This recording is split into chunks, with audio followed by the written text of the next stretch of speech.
The glass shattered before anyone in the room understood what had happened. It wasn't a dramatic sound, just the fragile, crystalline crack of a champagne flute slipping from a pair of small, trembling fingers and meeting the marble floor 50 stories above Park Avenue. In any other setting, it might have gone unnoticed. But in the candlelit hush of Manhattan's most exclusive private dining room, where conversations were conducted in careful half-whispers and the string quartet near the window played softly enough not to interrupt the real business of the evening, the sound landed like a gunshot. Every head turned. A little girl stood frozen beside the table of the most powerful woman in the room. She was 8 years old. Her sneakers were scuffed at the toes. Her brown curls were pulled back with a pink elastic that had long since lost its stretch. In her arms, she clutched a paper gift bag, covered in hand-drawn stars, the lines slightly wobbly, the colors slightly outside the edges. She looked like she had wandered in from a different world entirely. Because she had. Charlotte Whitmore looked down at the child and felt something she hadn't felt in years. Uncertainty. The little girl looked back up at her. Not with fear, not with apology, with purpose. "Sweetheart," Charlotte said carefully, lowering her voice, aware of every nearby table pretending not to stare. "Are you lost?" The child shook her head. Security near the entrance had already stiffened. The maitre d' looked like he might faint, and then a voice came from the direction of the elevators, steady and low and completely unhurried, threaded with something that had no place in this room and yet filled it entirely. "She's with me." Before we go any further, if you've ever watched someone with nothing walk into a room full of everything and somehow be the most dignified person there, hit that like button right now. Drop where you're watching from in the comments below. Share this with someone who still believes quiet courage beats loud power every time. And subscribe, because what this little girl did next, and what it cost her father to stand in that room, is a story that doesn't let go. Daniel Carter had been a car mechanic his whole adult life, and there was no amount of soap that fully removed the evidence of it. His hands were rough at the knuckles and stained faintly at the creases, despite his best effort that afternoon. His suit was clean and pressed, but anyone who knew suits could see it hadn't cost much. The tie was slightly crooked. His shoes, however, were polished to a mirror finish done by hand, not by a valet, because Daniel Carter had never once in his life handed his shoes to someone else to clean. He had grown up in Queens. He had stayed in Queens. He had learned engines before he learned algebra, had been rebuilding transmissions since he was 16 years old, apprenticed to a mechanic named Lou who smelled like motor oil and had the steadiest hands Daniel had ever seen. He'd worked his way up to senior technician at a dealership in Woodside, good money, regular hours, a job he was genuinely proud of. Then, 7 years ago, he'd discovered that his manager had been inflating repair invoices and filing false insurance claims on behalf of customers who had no idea it was happening. Daniel had reported it. The dealership had fired him within the week. The manager had received a formal warning. For 2 years after that, no one in the industry would hire him. Word traveled in ways that were never spoken out loud. He had Emma by then, and Diane was still alive. And they had gotten through those 2 years on savings and odd jobs, and Diane's nursing shifts, and a level of shared stubbornness that had kept their small apartment warm even when the actual heat was temperamental. Eventually, Daniel had borrowed $11,000 from a credit union and opened a repair shop on Jamaica Avenue. He painted the sign himself. He swept the floor every morning before the first car came in. He built the business, one honest repair at a time. Diane had died 22 months ago. Lung cancer, diagnosed in the fall, gone by the following spring. She had been 36 years old. Emma was 6 when her mother was buried, and she had held her father's hand so tightly at the graveside that he'd felt the impressions of her small fingers for hours afterward. Since then, it had been the two of them. A neighbor named Mrs. Okafor watched Emma after school on the days the shop ran long. Emma ate breakfast every morning at the kitchen table while Daniel packed her lunch, and they argued cheerfully about the correct amount of peanut butter and they had a Friday night tradition involving the pizza place on Jamaica Avenue that neither of them had ever once considered breaking. It was a small life. Daniel had long since made his peace with that. Emma attended PS 184 in Brooklyn, a public school that had seen better decades. The roof leaked in 3 places when it rained hard. The computers in the lab were running software that had been outdated for years. The library had gaps on its shelves where books had simply worn out and not been replaced. The school had been facing the possibility of district consolidation, a bureaucratic phrase that meant the children would be bused somewhere farther away and their teachers scattered to other assignments until 3 months ago, when a grant from the Whitmore Foundation had arrived without fanfare and changed everything. Mrs. Alvarez had read the letter aloud to the class on a Tuesday morning. She had cried a little, which she tried to hide and failed. She had said the name Charlotte Whitmore twice. Emma had been sitting in the 3rd row, and she had taken the stubby pencil from the groove of her desk and written the name on the inside of her left hand. By afternoon it had smeared, but she already had it memorized. The plan had formed slowly, the way Emma's plans always did, with great seriousness and very little regard for obstacles. She had spent 2 art class periods making the card, pressing glitter glue along the edges of each letter with the concentration of a surgeon. She had used the school kiln to fire a small ceramic star she had shaped by hand, pinching and smoothing until it was as close to round as her fingers could manage.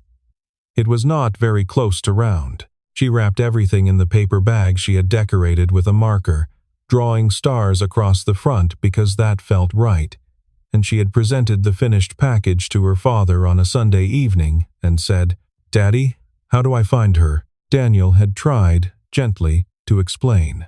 People like Charlotte Whitmore had layers of staff between themselves and the public. There were foundations and assistants and calendars booked months in advance. There were systems designed specifically to keep well-meaning strangers at a distance. Emma had listened to all of this. Then she had said, "But she helped us. Shouldn't we say thank you?" Daniel had looked at his daughter for a long moment. "Yeah, baby, we should."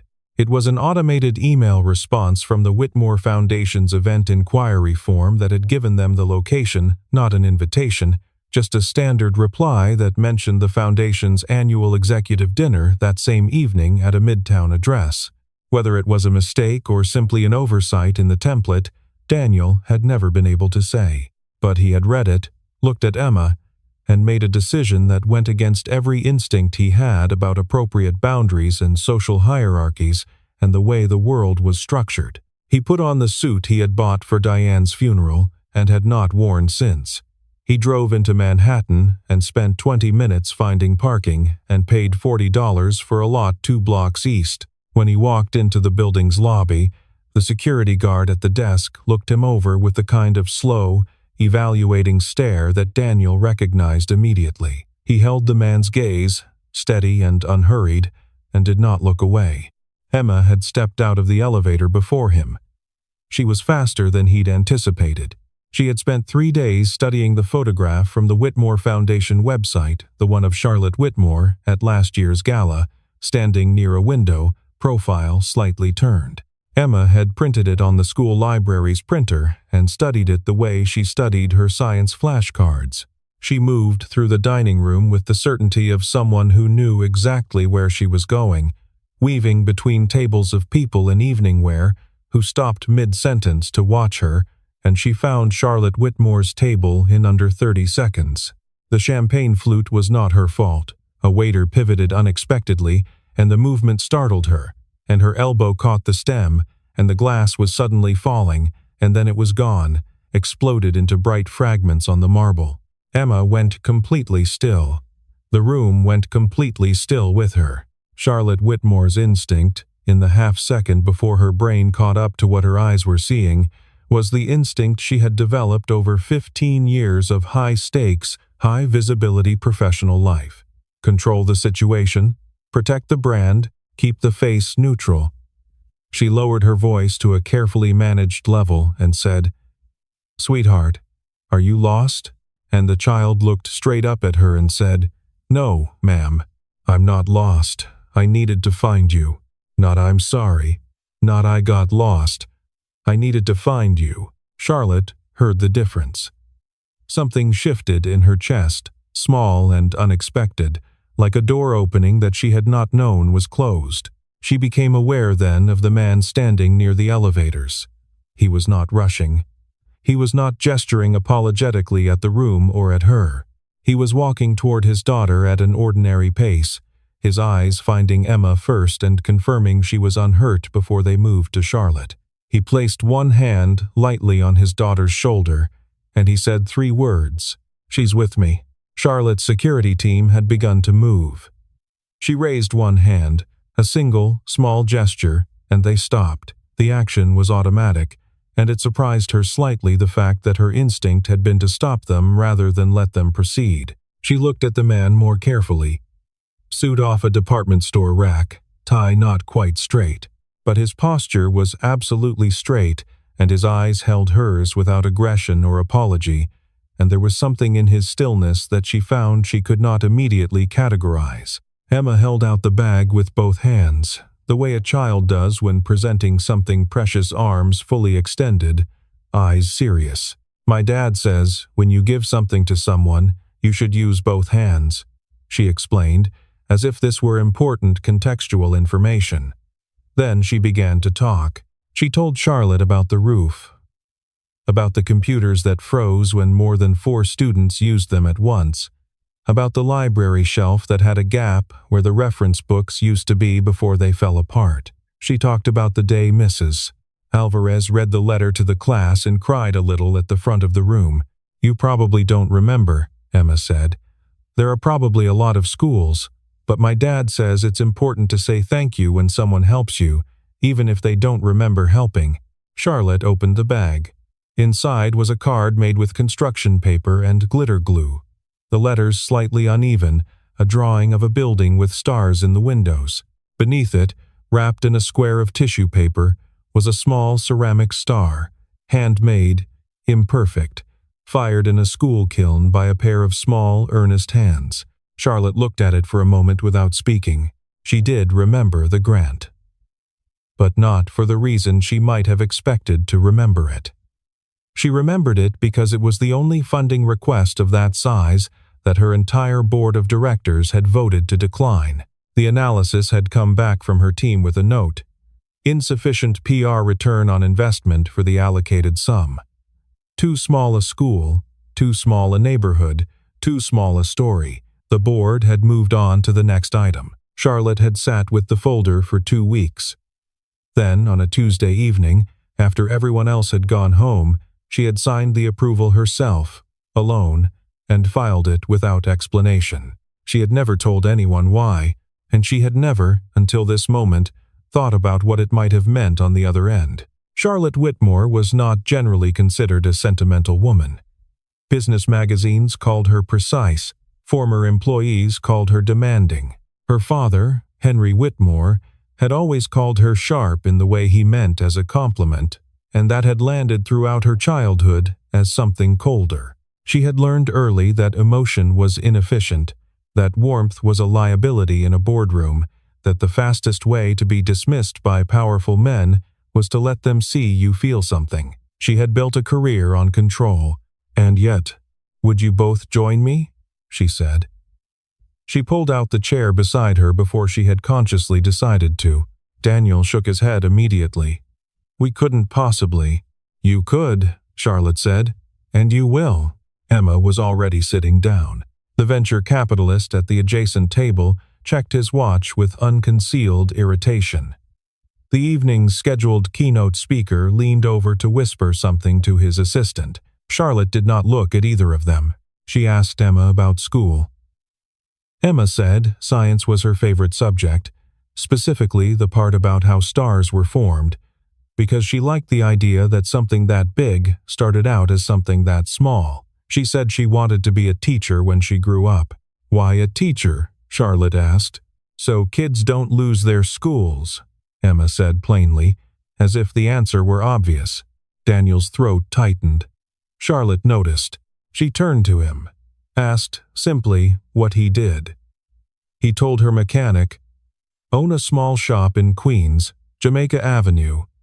He said it without embellishment or apology. Charlotte looked at him for a moment and said, "You brought your daughter to this room because she wanted to say thank you." "My daughter's courage matters more than my comfort," Daniel said.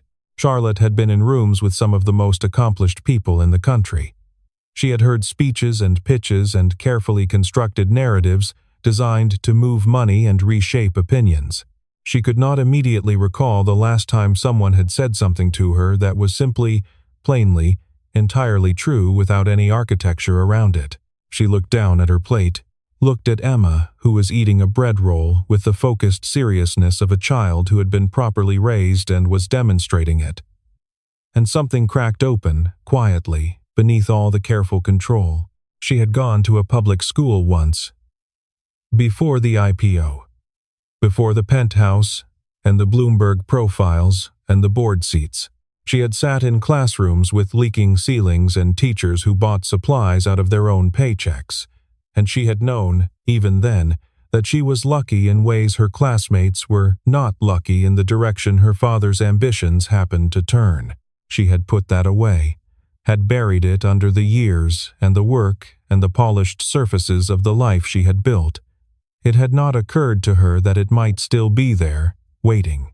"You're raising a remarkable human," she said quietly to Daniel, when Emma had turned to look at the city lights through the window. Daniel looked at his daughter for a moment before answering. "I'm just trying to raise her kind."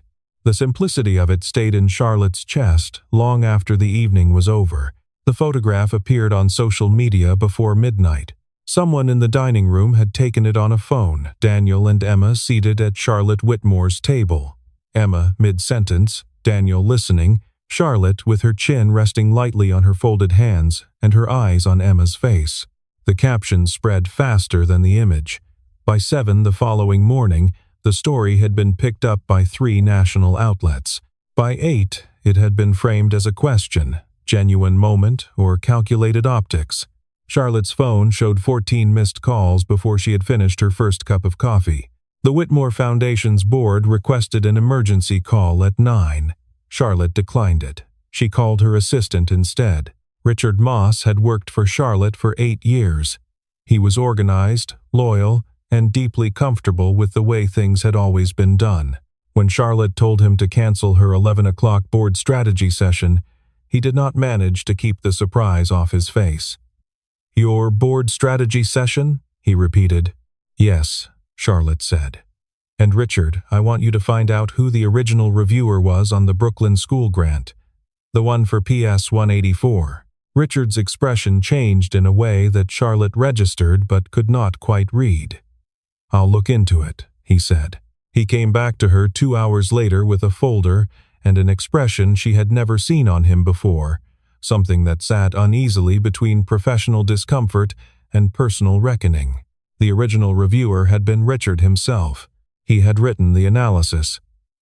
Insufficient PR return on investment, he had concluded. The school was too small, the neighborhood too under-resourced to generate meaningful media value, the grant amount too modest to justify the administrative processing. He had presented it to the board with a recommendation to decline. The board had agreed. Charlotte had overridden them without explanation, and he had filed it away and never asked her why, because in 8 years he had learned that when Charlotte Whitmore acted unilaterally, it was generally better not to ask. He had not, until that morning, thought about what had been on the other end of that paperwork. He had not thought about a classroom, or a leaking roof, or a child who had written a woman's name on the inside of her hand. Charlotte looked at the folder for a long time. She thought about saying something to Richard about the nature of analysis that reduces human need to a metric. She decided not to. "Not yet." "Thank you," she said. "That's all for now." Daniel found out about the photograph the way he found out about most things later than everyone else, and with significantly less warning. He was on his back under a Ford pickup at 7 in the morning when Emma ran into the shop from Mrs. Okafor's apartment across the street, holding up the neighbor's phone. "Daddy, you're on the news." He pulled himself out from under the truck and took the phone. He read the headline, then the article, then the comments, which he immediately regretted. Publicity stunt. Calculated image rehabilitation. A mechanic using his kid to get access to a billionaire. He set the phone down on the workbench and stood very still for a moment. He was not naive. He understood that the world had a language for moments like the one last night, a language designed to contain and explain them in ways that required nothing of the people using it. He was not angry at the world for speaking that language, but he was tired. He looked at Emma, who was watching him with her head slightly tilted, the way she did when she was trying to read a situation her father wasn't speaking out loud. "It's fine," he said. Emma looked at him for 3 more seconds in silence. "Okay," she said, in a tone that indicated she did not fully believe him but was prepared to table the conversation. Charlotte visited the school the following morning. She had not announced it, she had simply told her driver the address and asked to be there by 8:30. The paparazzi were already on the sidewalk when she arrived, apparently tipped by someone, and she walked past them without stopping and without the practiced smile she usually deployed for cameras. She was wearing a coat she had owned for 6 years and flat shoes and her hair in a low knot, and she carried nothing except her phone and a small notebook. She asked the principal if she could see the roof. She climbed the access ladder herself. She stood in the utility crawl space above the 3rd grade classroom and looked at the patched sections of decking and the water stain marks that mapped 3 rainy seasons of neglect, and she took notes with her pen. Then she came down and sat on the floor of the classroom where Emma's science project was set up on a display board near the window. The project was about constellations. Emma had printed star charts and drawn orbital paths in different colored pencils and written annotations in her careful, slightly oversized handwriting. She stood beside it with her hands clasped in front of her and explained, with the authority of someone who had thought about this very carefully, that constellations were not real objects but stories humans had agreed to tell about random arrangements of light. "We made them up," Emma said, "but they still help people find their way." Charlotte sat cross-legged on the linoleum floor in her 6-year-old coat and listened without looking at her phone. Daniel was in the back of the room. He had not been invited. Emma had sent him a text before school that read simply, "Daddy, she is coming to school. Come, please." He had closed the shop, driven over the bridge, and found a parking spot 2 streets over. He stood with his arms folded near the back wall and watched Charlotte Whitmore sit on a public school floor and listen to his daughter talk about stars. She did not check her watch, not once.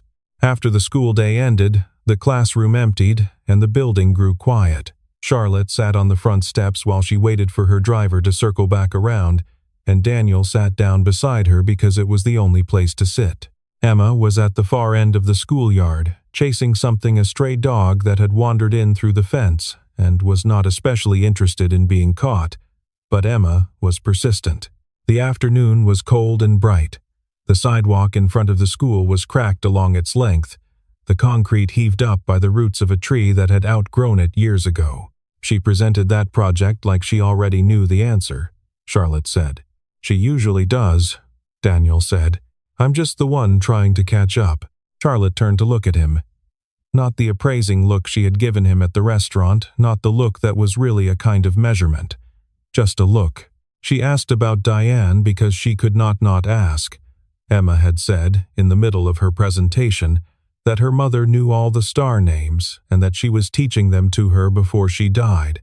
Charlotte had kept her face completely still at that, the professional stillness she had spent years training into her features, but she had not forgotten the sentence. 2 years ago, Daniel said. "Lung cancer. It moved fast." "I'm sorry," Charlotte said. "Me too," he said. They sat for a moment without speaking. The dog at the far end of the yard gave Emma a small concession and allowed itself to be briefly petted before bolting for the fence again. Emma laughed, startled and delighted, and the sound carried across the yard clear as a bell. Charlotte looked at the cracked sidewalk and did not move to leave. The Forbes article appeared 8 days later, It was long and carefully sourced and carried the particular authority of a publication that understood how to dress a question in the clothes of an investigation. The headline read, "The Whitmore Moment, Genuine Empathy or Calculated Branding." The article cited 3 anonymous sources within the Whitmore Foundation who suggested that Charlotte had been aware of Emma and Daniel Carter's existence prior to the evening at the restaurant that the encounter had been, in effect, arranged. It suggested that the school visit had been a scripted response to a viral opportunity, engineered to soften a corporate image that had taken some bruising in recent proxy battles. Every specific claim in the article was false, but each one was written with just enough plausible structure to feel credible. Charlotte read it at her desk on a Tuesday morning and felt 2 things in quick succession. First, the cold, focused anger of someone who has been accurately accused of many things in her professional life and knows the difference between fair criticism and deliberate distortion. Second, something underneath the anger that was harder to name: concern for the people the article had placed in its frame alongside her. She forwarded the article to her in-house legal team and asked them to trace the sourcing. Daniel found out from a customer, a man he'd known for 4 years, who brought his car in every 6 months with reliable punctuality, who came in that Wednesday morning and stood in the bay and said, without particular malice but without softness either, "I saw that article. You using your kid to get in with a billionaire?" Daniel set down his wrench. He looked at the man for a moment. Then he said, "I'll have your car ready by 3. He went back to work. That night, after Emma was asleep, he sat at the kitchen table with a cup of coffee that had gone cold and looked at the stack of bills at the corner of the table: power, water, the quarterly insurance premium for the shop. He thought about calling Charlotte. Not to confront anything, not to demand anything, just to say, "This is becoming something my daughter should not have to carry." He thought about it for a long time. He did not make the call. The legal team's report came back to Charlotte on a Thursday afternoon.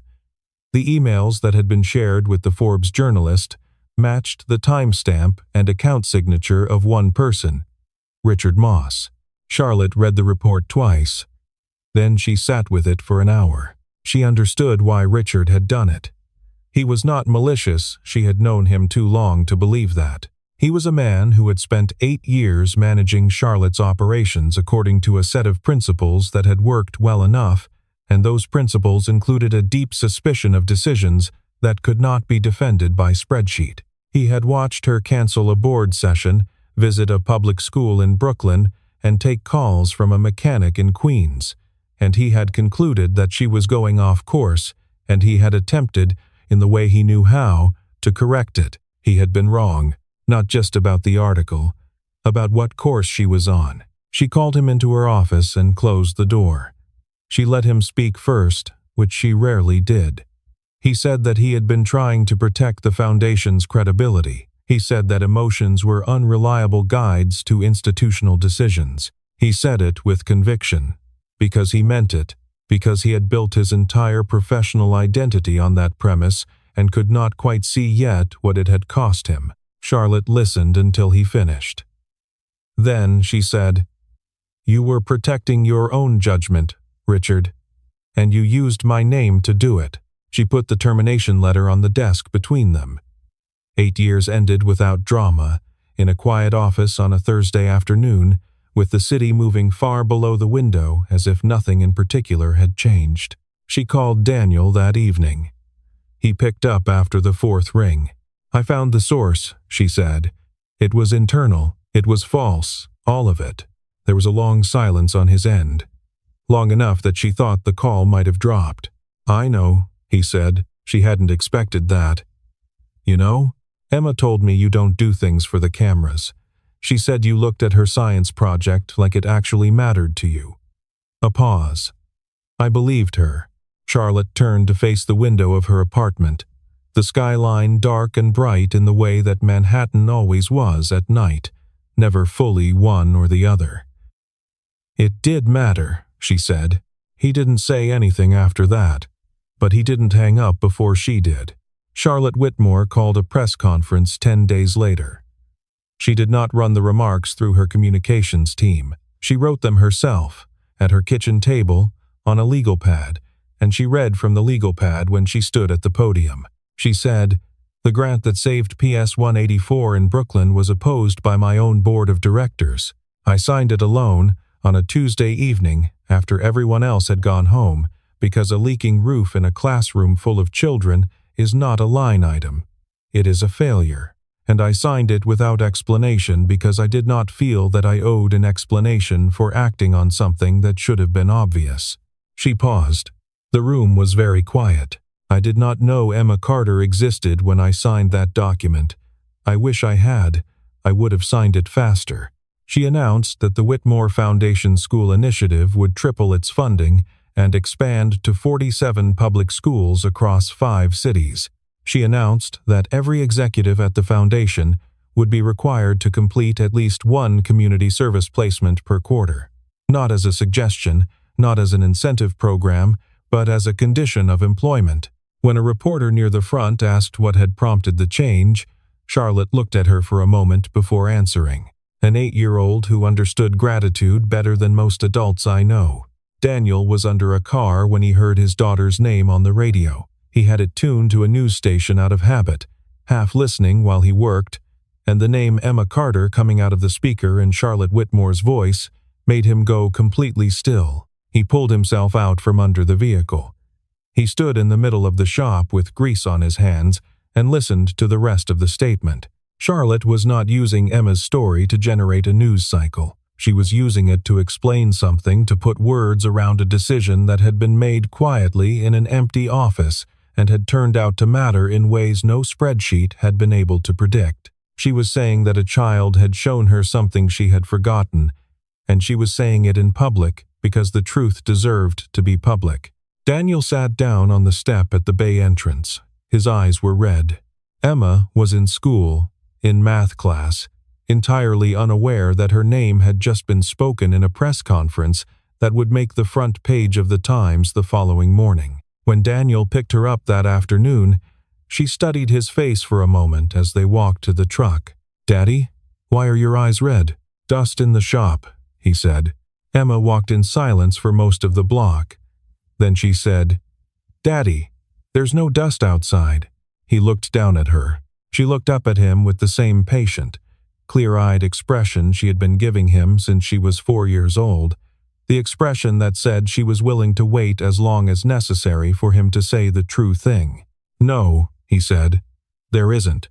She took his hand and they kept walking. 2 weeks after the press conference, Charlotte called Daniel directly from her personal number, not through an assistant, not through a foundation email. She asked if he and Emma would like to have dinner. "Which restaurant?" he asked. "Your call," she said. He told her the name of the pizza place on Jamaica Avenue. There was a brief pause on the line, and then she said, "What time?" She arrived exactly on time. She was wearing jeans and a dark blue sweater and her hair down, and she carried nothing except her keys and her phone, which she put face down on the table the moment she sat down and did not look at again for the rest of the evening. No coat to hang. No assistant to check in with. She had taken the subway. Emma immediately began a detailed and impassioned argument in favor of pineapple as a pizza topping. Charlotte took the opposing position with a seriousness entirely disproportionate to the subject. They debated it through the entire first slice, citing evidence, dismissing each other's reasoning, appealing at intervals to Daniel, who declined to be drawn in and ate his own pizza in quiet, private amusement. It was the first time in nearly 2 years that he had laughed at something without Emma being the direct cause of it. He hadn't realized he'd missed that. Emma faded somewhere in the middle of dessert, the long week of school and the late hour combining to tip her sideways in the booth, and she let her head come to rest on Charlotte's shoulder without any apparent deliberation. Charlotte went very still. Then, slowly, she did not move, did not check her phone, did not shift to resettle Emma to a different position, just sat there, with a child asleep against her shoulder, in a booth of a pizza place on Jamaica Avenue, and looked at the table. Daniel watched. After a while, he said quietly, "She doesn't do that with people she doesn't trust." Charlotte glanced down at the curls against her shoulder. What does she do with people she doesn't trust? She's very polite to them. Charlotte made a small sound that was very nearly a laugh. The real kind, quiet and unguarded, just for the two of them. Daniel looked at her across the table. You know you don't have to keep showing up. Charlotte was quiet for a moment. She looked at Emma sleeping, then looked up at him. I know, she said. She let a beat pass. That's why I do. 6 months later, the Whitmore Foundation School Initiative was operating in 47 public schools across 5 cities. The renovations at PS 184 were completed in early November, just ahead of the season's first hard rain, which fell on the new roof without finding its way through. Charlotte did not attend the ribbon-cutting ceremony because there was no ribbon-cutting ceremony. There were no plaques with her name on them. The only inscription on the new building signage was the names of the 3rd grade class 18 children who had each drawn a picture of what they wanted to be when they grew up and whose names had been engraved in a small panel beside the front entrance at Charlotte's instruction. Daniel's shop hired a part-time mechanic in December, after an interview on a local NPR affiliate in which he had told the actual story of what had happened, no embellishment, no self-pity, no performance. 3 corporate fleet accounts had called within the week. He paid the repair bill on the house's roof before the first freeze. He still closed early on Fridays, still drove Emma to the pizza place on Jamaica Avenue, still argued about the correct amount of peanut butter. Emma's science fair project on stellar constellations won first place at the district level in January. She had named each star in her custom constellation map after a teacher at PS 184. Mrs. Alvarez was the brightest one, at the center. Mrs. Alvarez cried when she found out, which she attempted to conceal and again failed entirely. Charlotte sat in the front row at the award ceremony. She was the loudest person applauding. The following spring, the Whitmore Foundation held its annual gala at the same restaurant where everything had started, 50 floors above Park Avenue. Candlelight, string quartet, conversations about acquisitions and endowments. Charlotte arrived without a team around her this time. She came in through the main entrance and crossed the room toward a small table near the window where 2 people were already seated and waiting. Emma spotted her first and leaped out of her chair. Charlotte caught her and held on for a moment, the easy, practiced hold of someone who had been doing this for months now, who knew the weight and the particular enthusiasm of it. She set Emma down and straightened and found Daniel standing a few feet away, watching the two of them with the same quiet, seeing expression she had noticed the first night she met him. The evening's host approached from across the room. "Miss Whitmore, are these guests of yours?" Charlotte put her hand on Emma's shoulder. She looked at the host, then past him at the room, and then she said what she said clearly, without performance, without defense. "She's with me." Not a correction this time, not an explanation, not a barrier between the world and a small girl who had wandered into the wrong room. A declaration, plain and true and final about Emma, about Daniel, about the kind of woman Charlotte Whitmore had decided, in the long months between that shattered glass and this quiet evening, to become. Emma slipped her hand into Charlotte's, and in a room that had once been ruled by the kind of power that needed to be announced, something quieter held the floor, the kind that doesn't ask for permission, the kind that was already there before anyone thought to notice it.